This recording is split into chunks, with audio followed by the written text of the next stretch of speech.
Chapter 2. The Garden District. The townhouse on Prytania Street was different when Evie arrived the second time. The first time she had been a guest, nervous and grieving, looking at everything like it belonged in a museum. Now she was moving in with a single duffel bag, and Gabriel carried it for her like it weighed nothing. "You don't have to do this," he said again at the front door, key in his hand. He had said it 3 times on the drive from Mercy. "My apartment in Lafayette is empty. It's quieter, safer." "I don't want safe and quiet," Evie said. "I want true." He looked at her for a long moment, then opened the door. Inside, the house smelled like lemon oil and old wood. The floors creaked in familiar places. Gabriel had cleared out the second bedroom at the top of the stairs. Fresh paint, a new quilt on the bed, a small desk by the window with a stack of paperbacks he must have bought that morning. Faulkner, Welty, a few poetry collections she had mentioned liking at the diner. "Your room," he said. "Yours alone. No one comes in unless you invite them." She set her duffel down on the quilt. "You're giving me my own room." "Evie," he said, his hands in his pockets. He always did that when he was trying not to reach for her. "You are 19. You just buried your brother. I am not going to rush anything. Not ever." That was how they lived, at first. Like 2 careful people sharing a house during a storm. Gabriel left early most mornings in a pressed shirt, came home late, kissed her forehead in the kitchen. He taught her how to make a proper roux without burning it, standing behind her at the stove, his hand guiding hers on the wooden spoon. He took her to the library on Chartres Street and got her a library card with his address on it. He asked about the community college application she had left half finished in Mercy, and when she said she didn't know what she wanted to study, he said, "Then try everything until something sticks." The house had rules, though they were never spoken out loud. The study door stayed closed when men came over at night. She was never to answer Gabriel's second phone, the black one that buzzed with coded messages. If he told her to stay upstairs, she stayed upstairs. She tried to be good at it. She enrolled in 2 night classes at Delgado, English composition and American history. She got a part-time job shelving books at a little shop on Magazine Street. The owner, a kind Creole woman named Miss Celeste, never asked why a girl from Mercy was living in a Garden District townhouse with a man 8 years older who paid in cash. For a month, it almost felt normal. Then the flowers started arriving. The first bouquet came on a Tuesday. White lilies, the same kind that had covered Thomas's casket. No card. Miss Celeste signed for them at the bookshop. Gabriel went very still when she brought them home. He took them out to the back alley himself and burned them in the metal trash bin. "An old associate with bad manners," he said. But his jaw was tight all night. The second bouquet came 3 days later, to the house this time.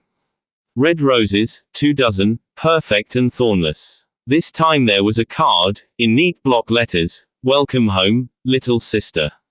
Evie felt cold all over. Who sent these? Gabriel read the card once, folded it in half, and put it in his pocket. "No one you need to worry about. Gabriel." He looked at her, and for the first time she saw how tired he was. Thomas had a partner. Older. He thought Thomas owed him loyalty even after Thomas wanted out. "His name is Remy Duchamp. He runs the river docks now. The men who killed Thomas." "I can't prove it," he said quietly. "But yes, I believe so. And now he knows where I am." "He always knew where you were, Evie." Thomas made sure he also knew that if anything ever touched you or your mama, every friend Thomas ever made would come down on him like a flood. That protection died with Thomas. Until I stepped in. She sat down hard on the stairs. "So I'm bait." "No," he said, fast and sharp. He crossed the room and knelt in front of her, taking both her cold hands in his warm ones. "You are the one thing in this city I would burn it down to keep safe. Do you understand me? Remy is testing me. He wants to see if you matter enough to make me stupid.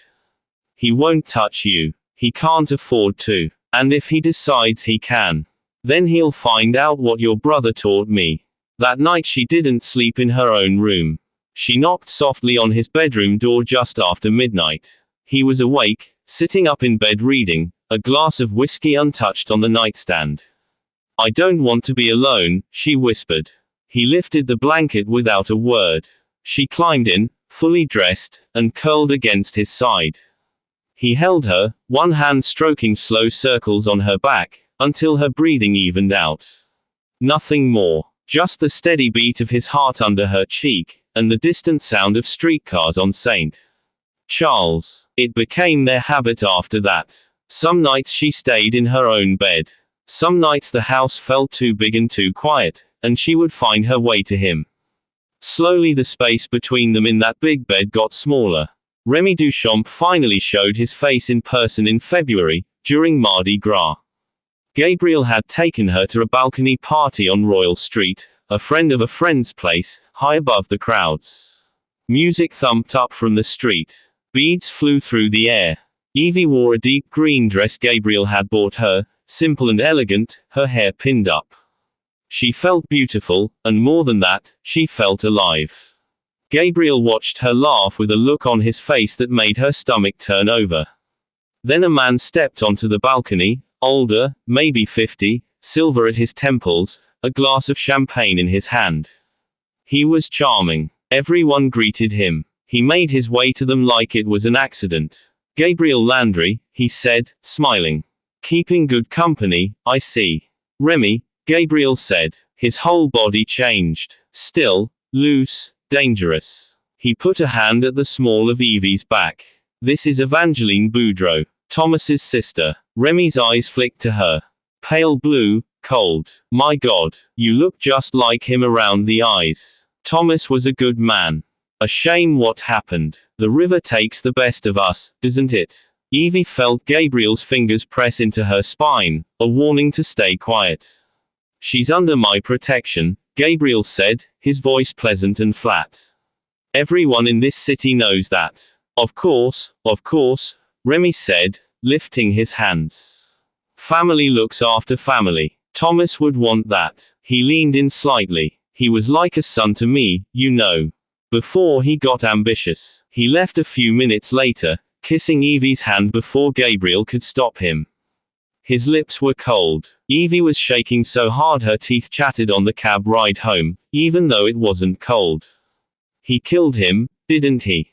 she said. Gabriel stared out the window at the neon passing by. "Yes. Are you going to kill him?" He turned to look at her then. "Do you want me to say no?" She thought about Thomas in his casket. About the lilies. About the cold mouth on her hand. "No," she whispered. "I want you to come home alive." Back at the townhouse, with the sounds of the parade still faint in the distance, he finally kissed her properly for the first time since that night in the kitchen in Mercy. Not a forehead kiss. Not a comforting kiss. A real one, desperate and reverent, like a man who had been holding his breath for months.